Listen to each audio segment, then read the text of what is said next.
श्रीमद् भगवद गीता के 11वां अध्याय। हे अर्जुन, संसार में मैं हूँ एक सम्राट, तुमको दृष्टि दिव्य दूं, देखो रूप विराट। सूर्य चंद्र दो नेत्र हैं, सिर मेरा आकाश, ब्रह्मादिक मुझ में सभी करते वेद प्रकाश। सब योद्धा मारे हुए मेरे मुख के माय, देना चाहूं यश तुझे मत करियो तू नाय। हाथ जोड़ी अर्जुन कहे प्रथम रूप लो धार, प्रभु ने अद्भुत रूप को दीना तुरत विसार। सियावज राम जय जय राम, मेरे प्रभु राम जय जय जय। श्री कृष्ण भगवान की जय। 11वां अध्याय। अर्जुन ने कहा, हे भगवान, मुझ पर कृपा करके अत्यंत गुप्त अध्यात्म विषयक वचन जो आपने कहे उससे मेरा मोह दूर हो गया। हे कमल नयन, मैंने जीवों की उत्पत्ति और नाश का कारण एवं आपका अक्षय महात्मा आपके मुखारविंद से विस्तार पूर्वक सुना। आपने जैसा अपने रूप का वर्णन किया वह आपका रूप देखने की मेरी इच्छा है। हे योगेश्वर, हे मधुसूदन, आप यदि मुझे उसके देखने योग्य समझें तो आप अपना वह अव्यव रूप मुझको दिखलाइए। भगवान जी ने कहा, हे पार्थ, नाना प्रकार के, नाना वर्ण के और नाना आकारों के मेरे सत सत सहस्त्र सहस्त्र दिव्य रूप को देखो। हे भारत, तुम वसु, रुद्र, अश्वनी कुमार, मरुदगण और जो पहले कभी न देखे थे ऐसे मेरे आश्चर्य में रूप को देखो। गुणकेश के चराचर सहित यह चरित्र देखो तथा और कुछ जो देखना चाहो तुम यहाँ मेरी देह में देख लो, परंतु इन नेत्रों से मुझे नहीं देख सकोगे, इसीलिए मैं तुमको दिव्य नेत्र देता हूँ, उससे मेरा विराट रूप देखो। संजय ने धृतराष्ट्र से कहा, राजन, इस प्रकार श्री कृष्णचंद्र ने अर्जुन से कहा और उनको दिव्य दृष्टि दे करके अपना अलौकिक रूप दिखलाया। उस विश्व रूप के अनेक मुख, अनेक नेत्र थे तथा उनमें अनेक अद्भुत दिव्य दृश्य भी थे और उनमें अनेक सुंदर सुंदर आभूषण तथा दिव्य आयुधों से सुसज्जित थे। देह पर दिव्य पुष्प, दिव्य वस्त्र थे, दिव्य गंध देह पर लगे थे। उस समस्त आश्चर्य युक्त अनंत देव के सब और मुख दिखाई देते थे। आकाश में हजारों सूर्यों की प्रभा एक साथ हो तो भी उस महात्मा की प्रभा की समानता न कर सकेंगी। उस समय अर्जुन ने देवादि देव के शरीर में अनेक प्रकार के विमल इस समस्त जगत को एकत्रित देखा। अर्जुन आश्चर्य से चकित हो गया और उसका शरीर रोमांचित हो गया। उसने सिर नवा करके हाथ जोड़ करके कहा कि हे देव, आपकी इस देह में सब देह भिन्न भिन्न प्राणियों के समुदाय, कमलासन पर बैठे हुए देवताओं के इस ब्रह्म संपूर्ण ऋषि और दिव्य सर्पों को मैं देखता हूँ। हे विश्वेश्वर, तुम्हारे अनेक भुजा, अनेक उदर, अनेक मुख, अनेक नेत्र हैं, अतः आपका रूप अनंत है। आपके अंत तथा आदि को मैं नहीं देखता, किंतु समस्त विश्व में आपका ही रूप देखता हूँ। आपको किरीट युक्त गदा चक्र धारे, चारों ओर से दीप्यमान तेजो राशि, सर्वत्र चमकते हुए अग्नि सूर्य की भांति प्रकाशमान, दुर्भिक्ष और अपरंपार देख रहा हूँ। मेरे मन में तुम ही ब्रह्म जानने की वस्तु, विश्व के महान आधार, नित्य सनातन धर्म के रक्षक, पुराण पुरुष हो। हे प्रभु, मैं तुमको आपको आदि मध्य और अंत से रहित अनंत शक्ति, अनंत भुजा, चंद्र सूर्य हैं, नेत्र जिसके ऐसे कांतिमान अग्नि के सदृश मुख वाला, अपने तेज से इस संपूर्ण संसार को तपाते हुए देख रहा हूँ। हे महात्मा जन, पृथ्वी एवं आकाश के मध्य का वह अंत, वह संपूर्ण दिशाएं आपसे ही व्याप्त हो रही हैं।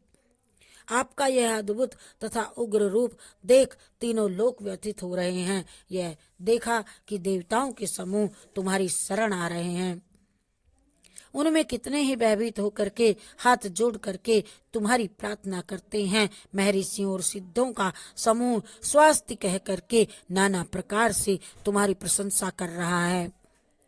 रुद्र, आदित्य, वसु, साध्य, विश्व, देवास्वनी, मारुत, पिता, गंधर्व, यक्ष, असुर, सिद्ध इनके संग विस्मित होकर के आपकी एक और को ये एकटकी लगा कर देख रहे हैं।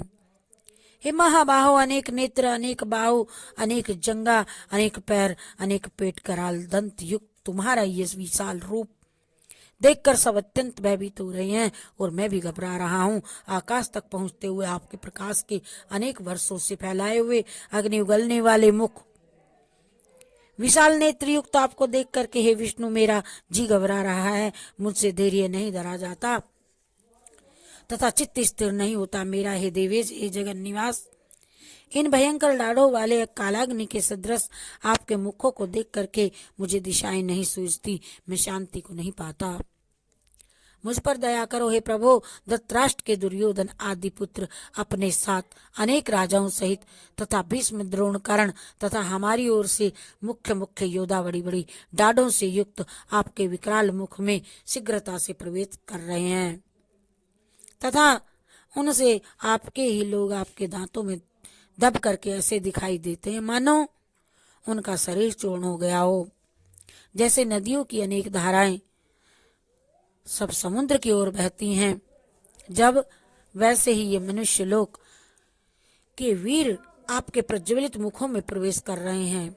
जैसे अग्नि में पतंगे गिरते हैं, वैसे वे लोग भी अपने नाश के लिए आपके मुख में बड़ी तेजी से प्रवेश कर रहे हैं। हे विष्णु, जलते मुखों के चारों ओर से सब वीरों को निगल करके आप होठ चबा रहे हैं, चाट रहे हैं। आपकी तीक्ष्ण प्रभाएं समस्त संसार को तेज से व्याप्त कर रही हैं। ये भगवान, ये भयानक रूपधारी कौन है, ये तुम मुझसे कहो। हे देवेश्वर, आपको नमस्कार है, मुझ पर प्रसन्न हो। हे जगत कर्ता आदि पुरुष, आपको जानने की मैं इच्छा रखता हूँ, क्योंकि आपकी यह प्रवृत्ति मेरी समझ में नहीं आती। श्री भगवान बोले, संसार का नाश करने वाला मैं उग्रकाल हूँ, समस्त जनों का संहार करने को आया हूँ। तुम्हारे युद्ध न करने पर भी ये वीर जीवित नहीं रह सकेंगे, अतः तुम उठो, शत्रुओं के संहार यश को लेकर के इस समृद्धिशाली राज्य का भोग करो। हे सब्यसाची ना, आपको मैंने पहले ही उनको मार रखा है, तुम केवल निमित्त मात्र बन जाओ। मेरे मारे हुए द्रोण, भीष्म, जयद्रथ, कर्ण, अन्य सभी योद्धाओं को मारो, घबराओ मत, युद्ध करो, तुम युद्ध में शत्रुओं को जीतोगे। संजय ने कहा। इस प्रकार श्री कृष्ण ने के वचन सुन मुकुटधारी अर्जुन हाथ जोड़ करके कंपित और भयभीत हुए, साष्टांग प्रणाम कर नम्रता पूर्वक कहने लगे, हे ऋषिकेश, आपके गुणगान करने से संसार प्रसन्न और प्रेम मगन हो रहा है। राक्षस डर करके और अन्य दिशाओं में भागते हैं तथा सिद्ध पुरुष आपको नमस्कार करते हैं। हे महात्मन, हे अनंत, हे देवादिदेव, हे जगन निवास, आप ब्रह्मा से भी श्रेष्ठ हो। आपको देवता क्यों न नमस्कार करें, व्यक्त भी आप हो और अव्यक्त भी आप हो तथा इन दोनों से परे अक्षर भी आप हो। हे अनंत रूप, आप आदि देव हो, पुरातन पुरुष हो, विश्व के परमाधार हो, ज्ञाता तथा श्रेष्ठ हो, श्रेष्ठ स्थान आप हो, विश्व का विस्तार करने वाले भी आप हो। आपकी महिमा को न जान करके मैंने आपको अपना मित्र मान करके हे कृष्ण, हे सखे, ऐसा जो तिरस्कार से कहा, सो प्रमोद से जो कहा तथा स्नेह से हे अच्युत अप्रमेय रूप, आपसे इन बातों की क्षमा मांगता है जो कि मैंने परिहास से, विहार से, सोते में, बैठते में, भोजन करते समय, अकेले अथवा मित्रों के मध्य में आपका अपमान किया है। आप इस स्थान जंगल रूप लोक के पिता, पूज्य और महान गुरु हो, त्रिलोकी में भी आपके समान कोई नहीं है। आपसे अधिक अतुल प्रभाव कहाँ से होगा, इसलिए इस तुल्य ईश आपसे सिर झुका करके प्रणाम करके यही प्रार्थना करता हूँ कि मुझ पर कृपा करो हे देव। जैसे पिता पुत्र के, मित्र मित्र के, पति पत्नी के अपराध को क्षमा करता है, वैसे ही तुम भी अपराध को मेरे को क्षमा करो हे देव। जो पहले कभी नहीं देखा ऐसा आपका रूप देखकर मैं प्रसन्न हूँ, परंतु भय से मेरा मन व्याकुल है, इसीलिए वही पहला रूप मुझे दिखाओ तथा हे देवेश जगन निवास, आप प्रसन्न हो जाओ। हे सहस्त्रबाहु, हे विश्व मूर्ति, में फिर आपको वही किरीट, गदा और चक्र हाथ में धारण किए हुए देखना चाहता हूँ।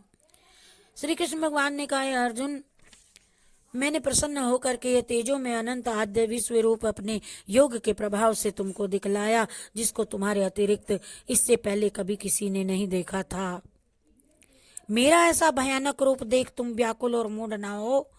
भय त्याग कर प्रसन्न चित्त होकर के फिर तुम मेरा वही रूप देखो। संजय ने कहा। इतना कहकर श्री कृष्ण ने फिर चतुर्भुज और सौम्य रूप धारण कर लिया। श्री कृष्ण ने अर्जुन से कहा, हे जनार्दन, आपके इस सौम्य दिव्य मंगल रूप को देखकर अब मैं प्रसन्न चित्त हो स्वस्थता को प्राप्त हुआ।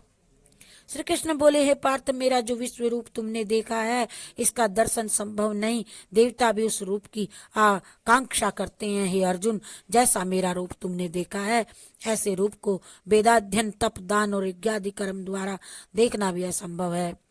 जो कोई मनुष्य मेरी ही भक्ति के लिए कर्म करते हैं, मुझको ही सर्वोत्तम मानते हैं, मुझ में ही भक्ति रखते हैं, सब सांसारिक सुखों से मुड़ चुके हैं, संपूर्ण प्राणी मात्र से बैर त्याग चुके हैं, वे ही मुझको प्राप्त कर सकते हैं। जय श्री कृष्णा, जय श्री कृष्णा, जय श्री कृष्णा, जय जय जय राधे राधे। श्री कृष्ण गोविंद हरि मुरारी, हे नाथ नारायण वासुदेवा। श्री कृष्ण गोविंद हरि मुरारी, हे नाथ नारायण वासुदेव। कृष्णार्पणमस्तु, शिवार्पणमस्तु।